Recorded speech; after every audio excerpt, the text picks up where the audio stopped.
बालक मां को ज्यादा प्यारा तो हमेशा ही रहता है, पर अधिक प्यारा तब होता है जब वो मां के अंडर में ही रहे। जैसे कई माताओं की शिकायत, अब तो बेटा तू हमारे हाथ से निकल गया, तब तक ये अच्छा था जब तक हम कपड़े पहनाते थे, हम खिलाते थे, हम ही तैयार करते थे। और बच्चे तभी तक ही अच्छे रहते हैं जब तक वो माँ के अंडर में रहें। माँ ही खिलावे, माँ ही पहनावे, माँ ही सुलावे, माँ ही उठावे, बालक बिगड़ता ही नहीं।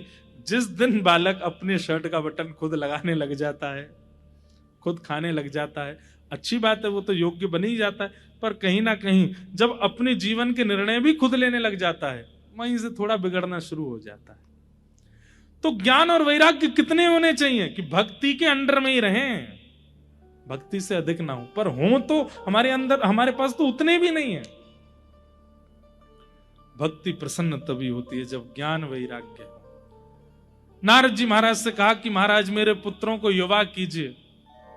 नारद जी महाराज भ्रमण करते हुए बद्रिकाश्रम गए और बद्रीनाथ में जाकर के सनक सनंदन सनातन सनत कुमारों से कहा कि भक्ति के पुत्र ज्ञान और वैराग्य की योग्यता के लिए कोई साधन बताइए, ये दोनों कैसे प्रबल होंगे। तब आपने 5 प्रकार के यज्ञ बताए और उसमें पंचम यज्ञ क्या बताया? ज्ञान यज्ञ। और ज्ञान यज्ञों में भी सर्वश्रेष्ठ ज्ञान यज्ञ कौन सा है कि सत्कर्म सूचको नूनम ज्ञान यज्ञ स्मृतो बुधैः श्रीमद्भागवतालाप सतु गीत सुखादि।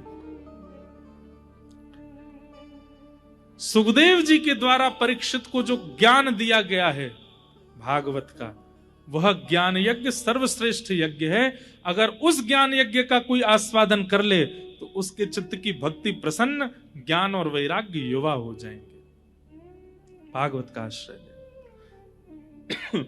तब नारद जी महाराज ने आपसे आज्ञा लेकर के आनंद वन में भागवत की कथा कराई। और भागवत के वक्ता भी कौन बने? सनत कुमार।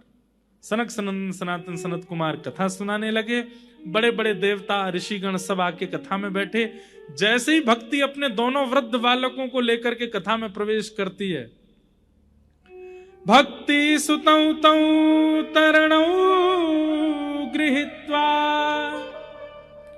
प्रेमैक रूपा सहसा विरासित श्री कृष्ण गोविंद हरे मुरारे नाथेति नामानि मुहुर्वदन्ति। भक्ति महारानी अपने बालकों के साथ जैसे ही प्रवेश करती है, उनके दोनों पुत्र भी युवा होते चले जाते हैं।